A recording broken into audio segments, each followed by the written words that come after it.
Senhor presidente, eu me apressei em fazer este pronunciamento logo na manhã desta segunda-feira, acabando de chegar de missão que me foi designada por esta casa para representá-la na 73ª Assembleia Geral da ONU, ainda em curso na cidade de Nova York. Não é a primeira vez que eu participo de Assembleias Gerais e o faço sempre com grande prazer e com grande proveito, para mim pessoalmente e para esta casa, porque a Assembleia Geral da ONU é um momento especialíssimo de aprendizado.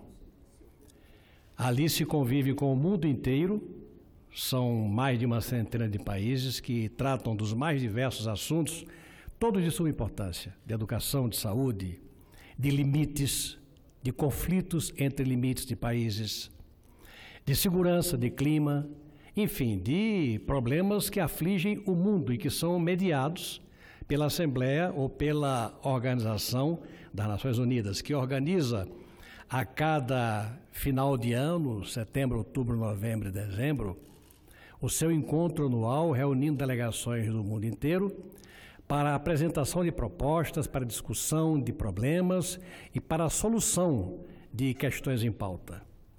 E, mais uma vez, participei por delegação do Senado da Assembleia Geral da ONU.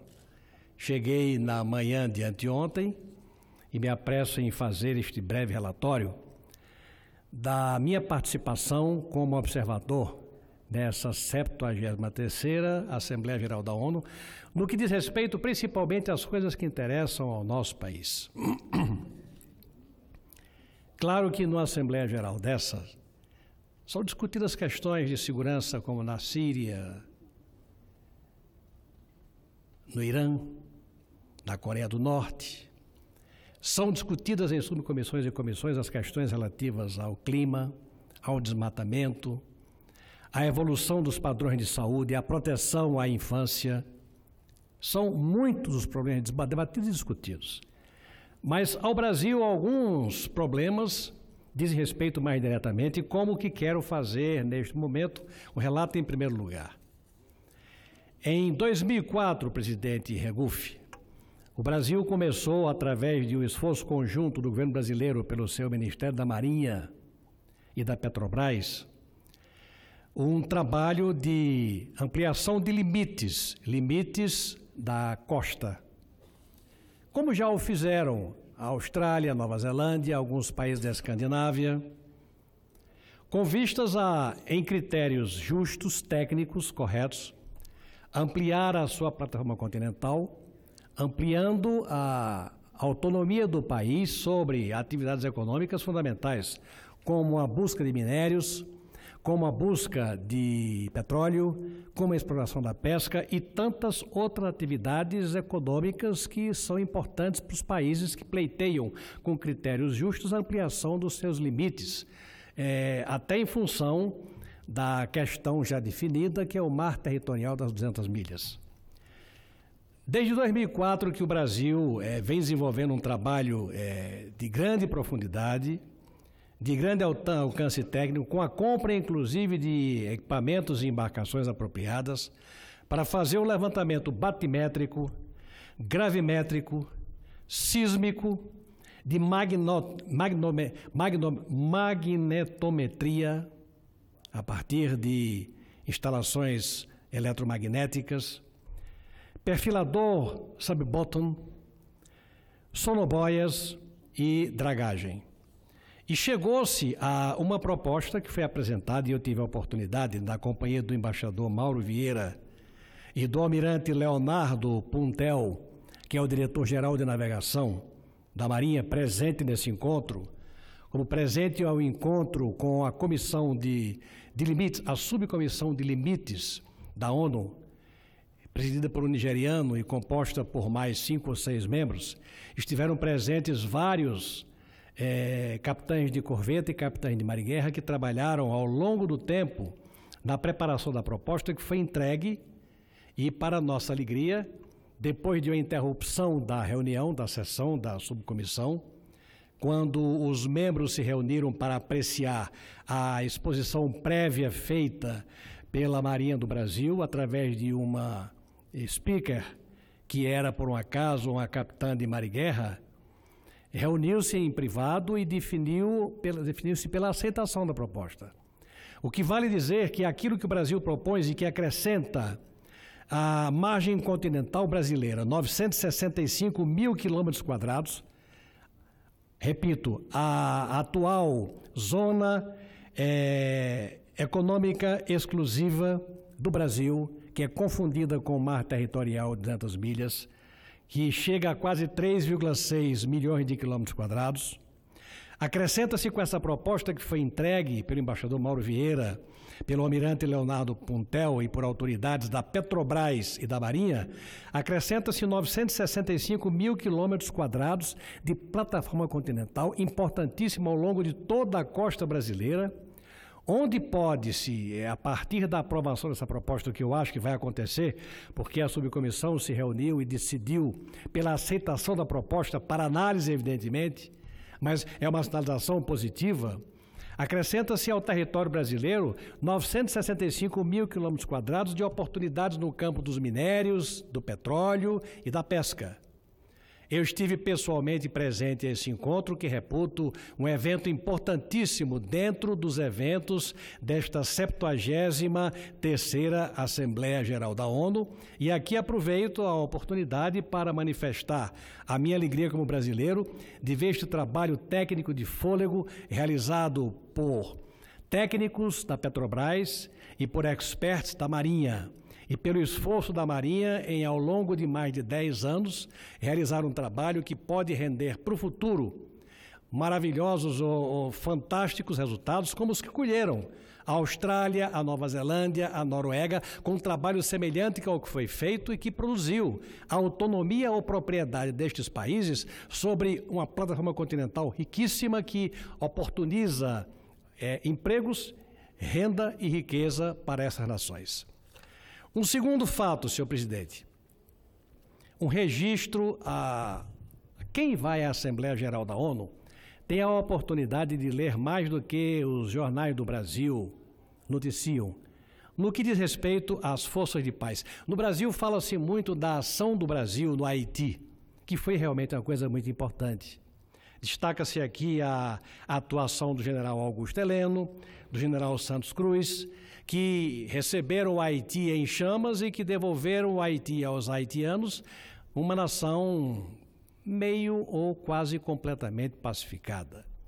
Produto de quê?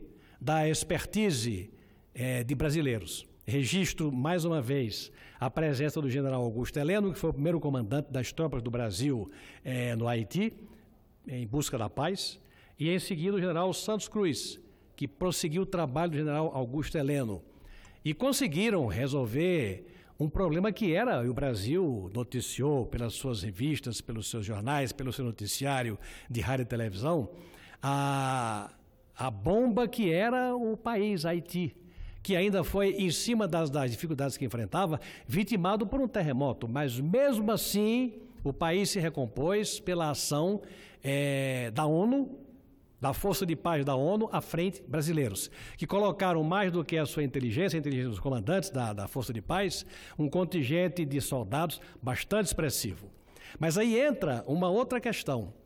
Eu não sei, presidente Rengulf, se Vossa Excelência sabe, mas a maior operação de paz em curso pela ONU neste momento é a operação na República Democrática do Congo. São 26 mil soldados. O Brasil tem, no máximo, seis soldados. Agora, tem o comando.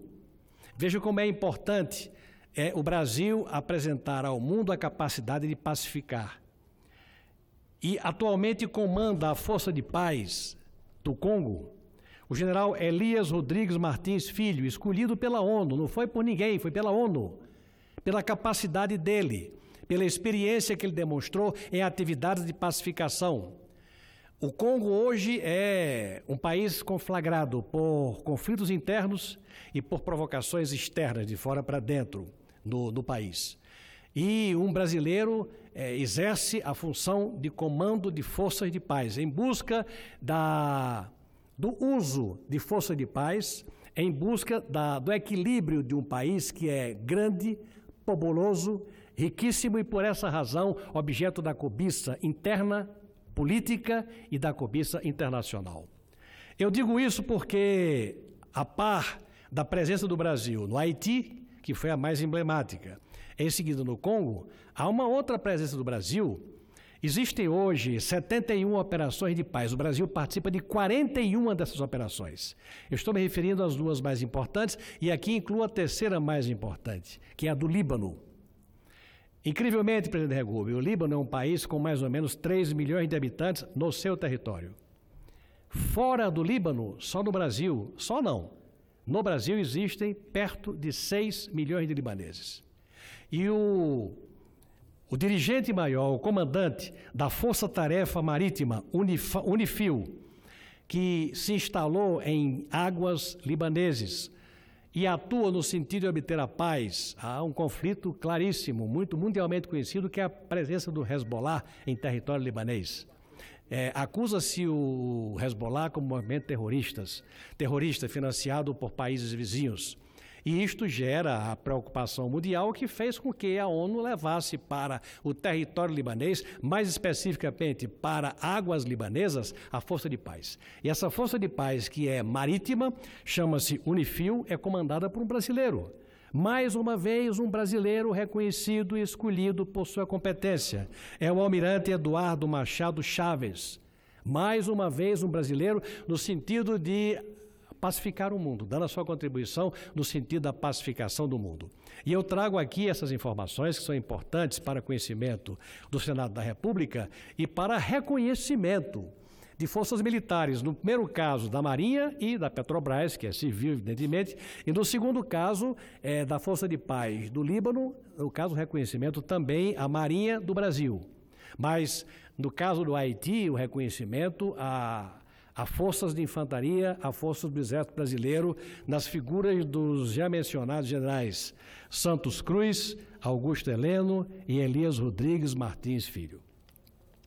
E por último, senhor presidente, e não menos importante, tem se falado muito ultimamente sobre a mudança das embaixadas do mundo em Israel. Na mudança de embaixadas, e essa discussão começou com a posição tomada pelos Estados Unidos, da mudança das embaixadas em Israel, de Tel Aviv para Jerusalém. E isso tem gerado conflitos entre países com consequências econômicas. O Brasil tem se manifestado com relação a essa questão, e aqui eu trago uma contribuição ao esclarecimento dessa questão e ao entendimento da ONU, que é, como eu acabei de colocar, a grande instituição que dirime conflitos, que estabelece confluências, que discute mundialmente temas para oferecer a sugestão consensual ou a opinião consensual. E sobre essa questão de Israel, Tel Aviv, Jerusalém, eu tomo a liberdade de trazer para o Senado da República algumas resoluções da ONU que têm força, evidentemente, e não lei, pelo menos de entendimento consensual sobre o problema. Algumas resoluções recentes ou antigas da ONU sobre a questão da capital de uma área em conflito, que é a Cisjordânia, é Israel, é a Palestina, e sobre a posição de Jerusalém nesse contexto. E toma liberdade, evidentemente, de relatá-las para conhecimento da Casa. O Brasil mantém posição histórica de equilíbrio sobre o conflito entre israelenses e palestinos na ONU desde 1947, quando a Assembleia Geral das Nações Unidas recomendou a partilha da Palestina em 2 estados, um estado judeu e um estado árabe, com Jerusalém como território internacional administrado pela ONU. Por meio da Resolução 181, em votação que contou com o protagonismo da diplomacia brasileira e, em particular, de Oswaldo Aranha, então presidente da Segunda Assembleia Geral. Segunda Assembleia Geral, em 1947. Oswaldo Aranha, que presidindo esta Assembleia Geral, decidiu sobre a questão da Palestina, a divisão da Palestina em território judeu e em território árabe, e que produziu entendimentos que vieram a seguir. Como o papel fundamental de Aranha nas negociações e na condução do voto ao projeto é reconhecido e muito apreciado até hoje por Israel. A medida abriu caminho para a declaração unilateral da independência de Israel no ano seguinte, em 14 de maio de 1948. Ou seja, a posição que o Brasil adotou e que é publicamente elogiada por Israel até hoje, abriu caminho para a declaração unilateral da independência de Israel no ano seguinte, em 14 de maio de 1948, em função do que se decidiu no ano anterior. Ao longo dos anos, o Conselho de Segurança da ONU adotou diversas resoluções vinculantes sobre o conflito, dentre os quais eu destaco Resolução 242 de 1967, que determinou, aspas, a retirada das Forças Armadas de Israel de territórios ocupados no recente conflito, fecha aspas, em referência a áreas conquistadas naquele ano durante a Guerra dos 6 Dias, que abrangem a Cisjordânia, incluindo Jerusalém Oriental e a faixa de Gaza. A Resolução 478 de 1980, que declarou nula e sem efeitos a lei que anexou formalmente Jerusalém Oriental ao território de Israel, unificando a cidade. Além disso, a resolução exortou os estados que tivessem embaixadas em Jerusalém a retirá-las da cidade. Ou seja, a resolução número 478 de 1980 da ONU, por consenso estabelecido, por decisão da ONU, definiu declarando nula e sem efeitos a lei que anexou formalmente Jerusalém Oriental ao território de Israel. Ou seja, a anexação a ONU desconheceu. A anexação que unificava a cidade. E baixou a resolução exortando os estados que tivessem embaixadas em Jerusalém a retirá-lo da cidade. A ONU, portanto, desautorizou a instalação de embaixadas em Jerusalém. A resolução 2334 de 2016, que criou o mecanismo de monitoramento dos assentamentos israelenses e impôs barreiras à colonização da Cisjordânia. Essa resolução, 2334, tratava especificamente do monitoramento dos assentamentos israelenses, impondo barreiras à colonização da Cisjordânia, que é a faixa de Gaza. A posição do Brasil no tratamento dessa questão tem permitido ao país manter bom relacionamento com todos os estados diretamente envolvidos, além de proporcionar apoio tanto de Israel quanto dos 22 países da Liga dos Estados Árabes e dos 57 membros da organização para a cooperação islâmica para demandas brasileiras em outras esferas das Nações Unidas, sobretudo em negociações sobre temas de interesse do Brasil ou em candidaturas que o Brasil pleiteia, como, por exemplo, o Conselho de Segurança Nacional.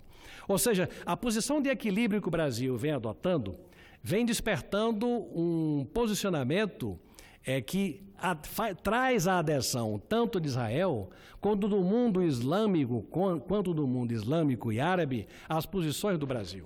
Esse é um capital, a exemplo do capital que o Brasil conseguiu conquistar por expertise, por competência diplomática, nas questões de estabelecimento da paz, das questões agora dos limites da plataforma continental, o Brasil vem conseguindo no trato com a questão de Jerusalém.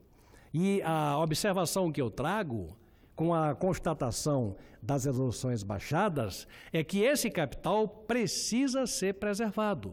É um capital da diplomacia brasileira, e já concluo, senhor presidente, é um capital da diplomacia brasileira, de equilíbrio, de entendimento, de articulação movida pela opinião ou pelo exemplo dado por Oswaldo Aranha em 1947, e que, na minha opinião, tem que ser o farol a indicar caminhos a